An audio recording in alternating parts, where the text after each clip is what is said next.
Vamos a citar y comentar la gran obra del filósofo alemán Arthur Schopenhauer, Parerga y Paralipómena, en la sección titulada Aforismos de la sabiduría de la vida, capítulo 2, dice: el hombre más feliz será el que esté mejor dotado intelectualmente por la naturaleza, de tal manera que tanta más importancia tiene lo que existe en nosotros, cuanta menos tiene lo que existe fuera de nosotros. Esto es decir, lo objetivo, de cualquier manera que obre, nunca obra sino por intermedio de lo otro, es decir, de lo subjetivo. La acción del objetivo es, pues, secundaria.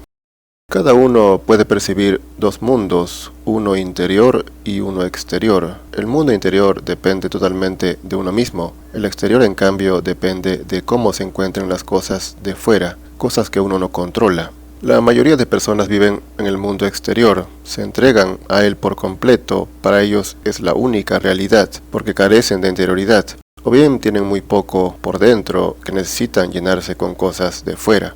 Dice: un hombre rico en el interior no pide al mundo exterior más que un don negativo, a saber, tiempo para poder perfeccionar y desarrollar las facultades de su espíritu y para poder disfrutar de sus riquezas interiores. Reclama, pues, únicamente toda su vida, todos los días y a todas horas, ser el mismo.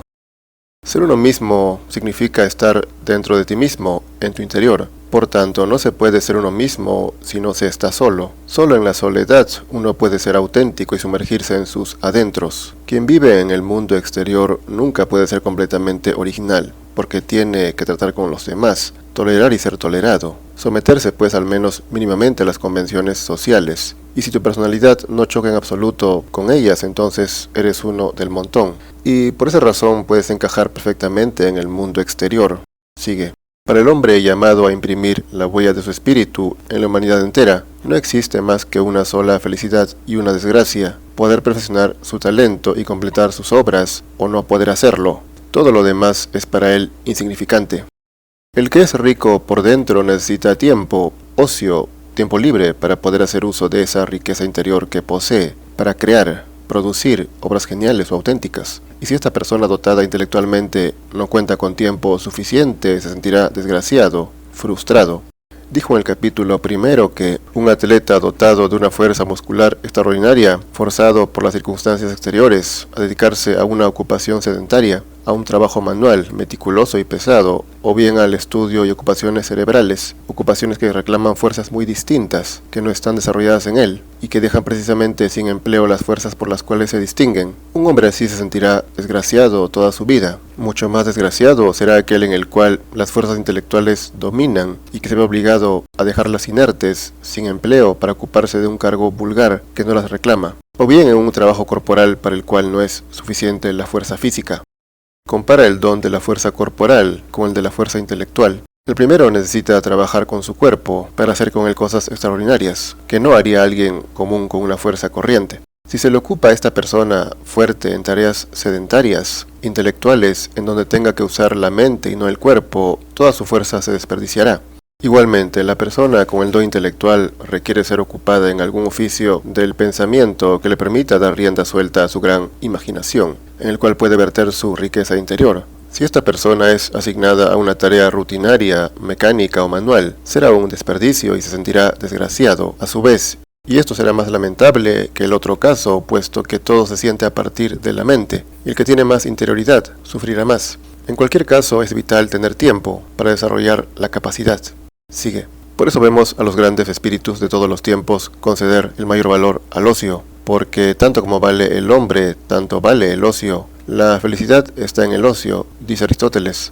Diógenes Laercio refiere también que Sócrates ensalzaba el ocio como la más bella de las riquezas. Eso es lo que entiende también Aristóteles cuando declara que la vida más bella es la del filósofo. Dice igualmente en la política: ejercer libremente su talento, esa es la verdadera felicidad. En principio, como bien dice, uno tiene que tener algún talento, alguna capacidad superior al promedio, un ingenio, y como se sabe, eso es patrimonio de pocos. Distinto es tener una habilidad. Todos pueden tener una, sin duda, pero ingenio es otra cosa. Uno puede ser hábil para las letras, para los números o para escribir, pero nunca producirá algo genial quien solo tenga habilidad. Necesita el don, a saber, alguna inspiración divina, y no todos cuentan con esa bendición. Pero si no se tiene tiempo u ocio, todo esto se echará a perder. Prosigue. Mas poseer ocio no solo está fuera del destino común, sino también de la naturaleza común del hombre, porque su destino natural es emplear el tiempo en adquirir lo necesario para su existencia y para la de su familia. Es el hijo de la miseria, no es una inteligencia libre. Así el ocio llega muy pronto a ser un peso, luego un martirio para el hombre vulgar, desde el momento en que no puede ocuparlo con medios artificiales y ficticios de todas clases, con el juego, con pasatiempos o con bagatelas de cualquier género. Por eso mismo el ocio trae también peligros para él, porque se ha dicho con razón, difícil es la quietud en el ocio. El problema del ocio es que no todos lo usan productivamente, mejor dicho, saludablemente. De hecho, para la mayoría el ocio es un mal en realidad, más que un bien. Séneca advertía que la soledad es buena, pero no para todos, no para el hombre malo, el que hace un mal uso del tiempo libre del que dispone. Y no nos referimos a hacer daño a otros, sino a sí mismo, sobre todo, como es el caso de la mayoría que usa su tiempo libre entreteniéndose con tonterías, fruslerías, espectáculos, fútbol, farándula, chismes sobre actores, deportistas, estar pendiente de esas cosas. La mayoría de la gente, pues, se embrutece a sí misma en su tiempo libre, de modo que el ocio para ellos es un daño, irreparable en la mayoría de casos. Esta gente abundante evidentemente no tiene contenido, solo cuentan con el mundo exterior, al cual se entregan, para intentar ser felices, al menos de vez en cuando. El hombre eminente no se entrega de ningún modo a esos placeres vulgares, ni presta atención a esos entretenimientos grotescos, sino que usa su tiempo para cultivarse solo para eso. Y por eso dice, las elevadas facultades intelectuales hacen del que las posee un hombre extraño a los demás hombres y a sus agitaciones, en vista de que cuanto más posee en sí mismo, menos puede encontrar en ellos. 1000 objetos en los cuales sienten aquellos un placer infinito, le parecen insípidos y repugnantes. En efecto, todos esos espectáculos de los que tanto disfruta la mayoría de personas, al ser dotado intelectualmente, le parecen torpes, aburridos, insustanciales, estériles. Solo disfruta de aquello que pueda alimentar su espíritu, que sea al menos compatible con su rica interioridad, la cual no necesita nada, o muy poco en todo caso, del mundo exterior, puesto que no está vacía, sino que tiene sustancia. Continúa. ¿No se ha supuesto muy a menudo, con alguna apariencia de razón, que en el fondo el hombre más limitado de espíritu era el más feliz? Sea como quiera, nadie le envidiará esta felicidad. No quiero anticipar al lector la solución definitiva de esta controversia, tanto más cuanto que Sófocles mismo ha emitido 2 juicios diametralmente opuestos. El saber es con mucho la parte principal de la dicha, y en otra parte dice, la vida del sabio no es la más agradable. Los filósofos del Antiguo Testamento no se entendían tampoco entre sí. La vida del loco es peor que la muerte. El Eclesiastés, por el contrario, quien añade sabiduría, añade dolor.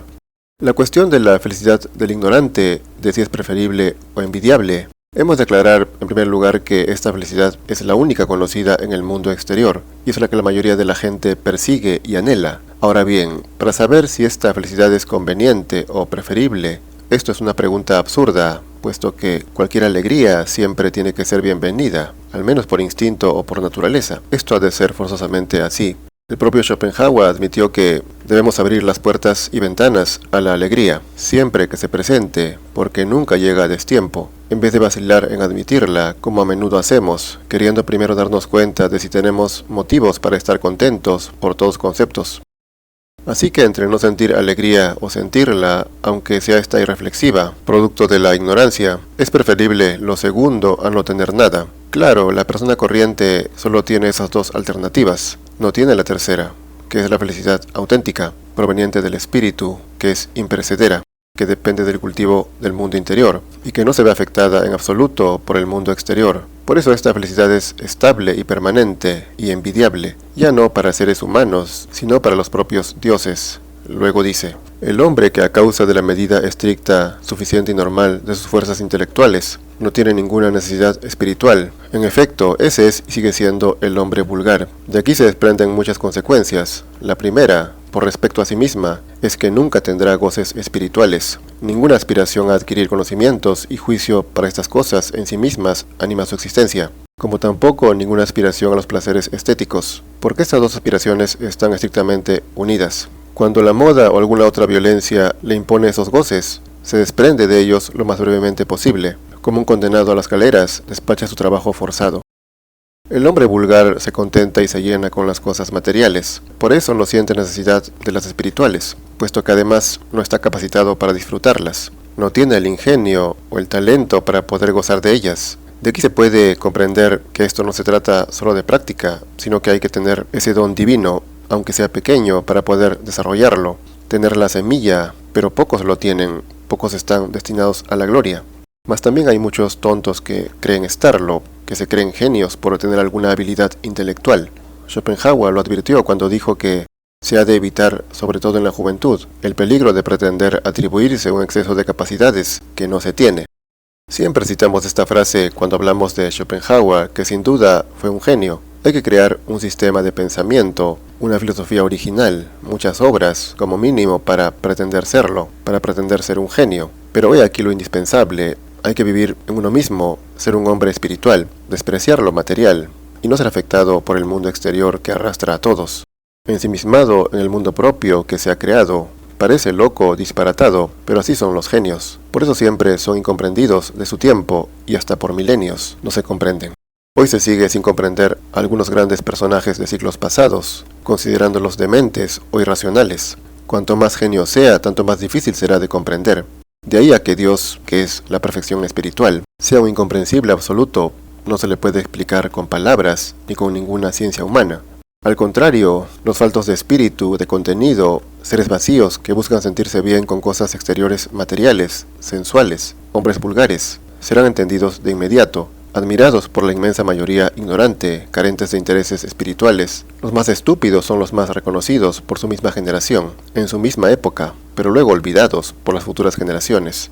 Los genios a menudo son ignorados y hasta vilipendiados por su propia época y generación, pero quedan en la posteridad o incluso para la eternidad.